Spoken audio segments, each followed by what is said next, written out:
പാണക്കാട് സാദിഖ് അലി ശിഹാബ് തങ്ങൾക്കെതിരെ സമസ്ത അധ്യക്ഷന് പരാതി. സംഘടനാവിരുദ്ധ പ്രവർത്തനം ആരോപിച്ചുകൊണ്ടാണ് പരാതി. സമസ്തയുടെ തീരുമാനങ്ങൾക്ക് വിരുദ്ധമായി പ്രവർത്തിക്കുന്നു, CIC അധ്യക്ഷനായി തുടരുന്നുവെന്നും പരാതിയിലുണ്ട്. SKSSF നേതാക്കൾ ഒപ്പുവെച്ചതാണ് പരാതി കത്ത്. VS രഞ്ജിത്ത് വിവരങ്ങളുമായി. രഞ്ജിത്ത്, ഇപ്പോൾ കേക്ക് വിവാദത്തിന്റെ തുടർച്ചയായി ഇതിനെ കാണേണ്ടി വരില്ലേ? ഇപ്പോൾ പരസ്യ പ്രസംഗം, അതിനുശേഷം അതിനെ മയപ്പെടുത്താനുള്ള ശ്രമം, പക്ഷെ സാദിഖ് അലി തങ്ങളുടെ ശക്തമായ മറുപടി, ഇപ്പോഴിതാ സാദിഖ് അലി തങ്ങൾക്കെതിരെ പരാതിയും. ആരൊക്കെയാണ് ഇതിൽ ഒപ്പുവെച്ചിട്ടുള്ളത്?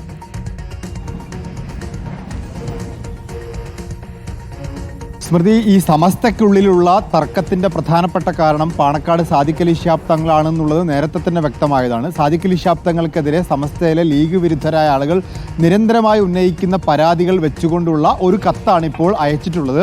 ആ കത്തിൽ ഒപ്പുവെച്ചിട്ടുള്ളത് സമസ്തയുടെ വിദ്യാർത്ഥി സംഘടനയുടെ സ്റ്റേറ്റ് കോർഡിനേറ്റർമാരും അവരുടെ ജില്ലാ അധ്യക്ഷന്മാരും ഉൾപ്പെടെയുള്ള 10-ലധികം ആളുകൾ ഒപ്പുവെച്ചിട്ടുണ്ട്.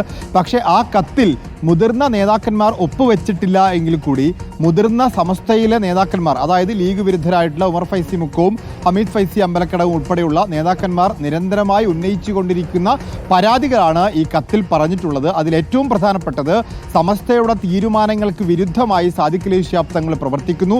അദ്ദേഹം SYSന്റെ, അതായത് സമസ്തയുടെ യുവജന സംഘടനയുടെ അധ്യക്ഷനായിരുന്നിട്ടും സമസ്തയുടെ തീരുമാനത്തെ അനുസരിക്കുന്നില്ല.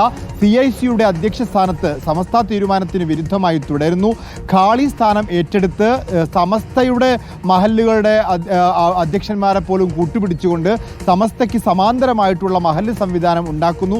സമസ്തയെ പിളർക്കാനും വിഭജിക്കാനുമുള്ള ശ്രമങ്ങൾ നടത്തുന്നു തുടങ്ങി ഗൗരവമായിട്ടുള്ള പരാതികളാണ് സാദിഖ് അലി ശിഹാബ് തങ്ങൾക്കെതിരെ ഈ കത്തിൽ പറയുന്നത്. SKSSFന്റെ, അതായത് സമസ്തയുടെ സ്റ്റുഡൻസ് യൂണിയന്റെ, സ്റ്റുഡൻസ് ഓർഗനൈസേഷന്റെ അംഗങ്ങളും നേതാക്കന്മാരും ഉൾപ്പെട്ട ആളുകൾ ഒപ്പുവെച്ചിട്ടുള്ള വളരെ ഗൗരവമുള്ള പരാതികൾ ഉന്നയിക്കുന്നതാണ് ഈ കത്ത്.